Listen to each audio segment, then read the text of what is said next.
السلام عليكم. تعالوا ان شاء الله النهارده نعمل كيكه الشوكولاته بطريقه حلوه قوي. بصوا، عايزه اوريها لكم غرقانه كده في صوص الشوكولاته. بصوا، وغير طعمها اللي ما بينشبعش منه. تعالوا بقى نسمي الله ونشوف عملنا الجمال ده ازاي. هنجهز الاول المواد الجافه. معايا كوبايتين دقيق، الكوبايه التانية حاجه بسيطه كده بطرف المعلقه ملح، باكو بيكنج باودر، وهقلب المكونات مع بعض كويس جدا. وكده المكونات الجافه جاهزه. هجمع بقى المكونات السائله في الخلاط. 3 بيضات، باكو فانيليا، وهضيف حاجه بسيطه قوي خل، نص كوبايه زيت، كوبايه سكر، كوبايه لبن او حليب. طبعا الكوبايه المعياريه واحده في كل المعايير اللي انا بستخدمها علشان تبقى المقادير مظبوطه.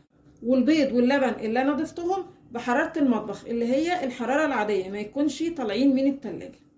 معلقتين كبار كاكاو خام، المعلقه التانية كده تمام قوي. بس هضيف هنا اضافه بسيطه، جايبه هنا طعم البندق، حاجه كده بطرف المعلقه بتدي طعم حلو قوي للكيكات عموما.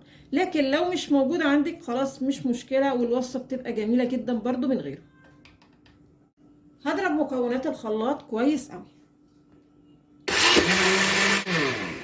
تمام كده. هضيف بقى المكونات السائله على المكونات الجافه. قلبت المكونات بقى مع بعض كويس قوي. وبعدين هجيب صينيه مدهونه سمنه، هضيف ليها بقى مكونات الكيك. ده سمك الكيك اهو. فرن يكون سخن وعلى درجه حراره 180. هدخل الصينيه الرف الوسطاني، ما بشغلش الشوايه خالص.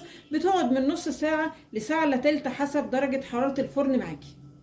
الكيكه استوت وكله تمام. طبعا بختبرها بطرف السكينه او بالشوكه او مثلا بخله. لو طلعت معايا نظيفه كده ما فيهاش اي عجين يبقى كده استوت. لو لقيتي فيها بقايا يعني عجين يبقى تستني عليها في الفرن شويه. ابتدي بقى انغص كده الكيكه وافتحها.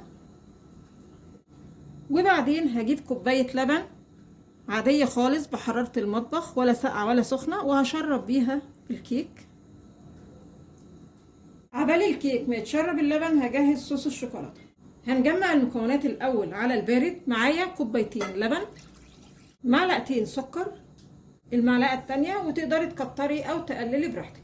3 معالق كبار نشا، وممكن تستبدليه بدقيق او ممكن دقيق على نشا، اللي بتستطعميه ضيفيه. معلقتين كبار كاكاو خام. ومعايا هنا قطعه شوكولاته، ممكن ما تضيفيهاش، انا بس حطاها لتعزيز الطعم مش اكتر. قلب بقى المكونات الاول مع بعض كويس قوي على البارد، وبعدين هرفعهم على البوتاجاز. رفعت المكونات على البوتاجاز، تقليب بقى مستمر لحد النشا معايا ما يستوي. اول ما سمك الصوص يبتدي يتقل معاكي كده ويظهر معاكي الفقاعات دي كده، يبقى النشا استوى والصوص كده جاهز. وهطفي على كده. بعد ما طفيت هضيف بقى معلقه سمنه وادوبها كده في صوص الشوكولاته. معلقه السمنه خلاص دابت في صوص الشوكولاته. بعد كده اضيف صوص الشوكولاته للكيكه، وبعدين هزوق بحاجات بسيطه كده بس علشان تكسر طبعا مش هينفع تتاكل دلوقتي لان برضو الكيكه لسه دافيه شويه، فهنقلها التلاجة تكون كمان الكيكه اتشربت صوص الشوكولاته.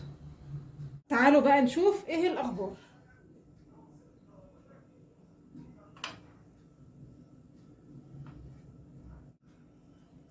بصوا شكل الشوكولاته، بصوا شكلها من جوه عامل ازاي. بصوا، عايزه اوريها لكم غرقانه كده في صوص الشوكولاته. بصوا. يا رب النهارده الفيديو يكون عجبكم، وانتظرونا ان شاء الله بفيديو جديد، وما تنسوش الاشتراك في القناه.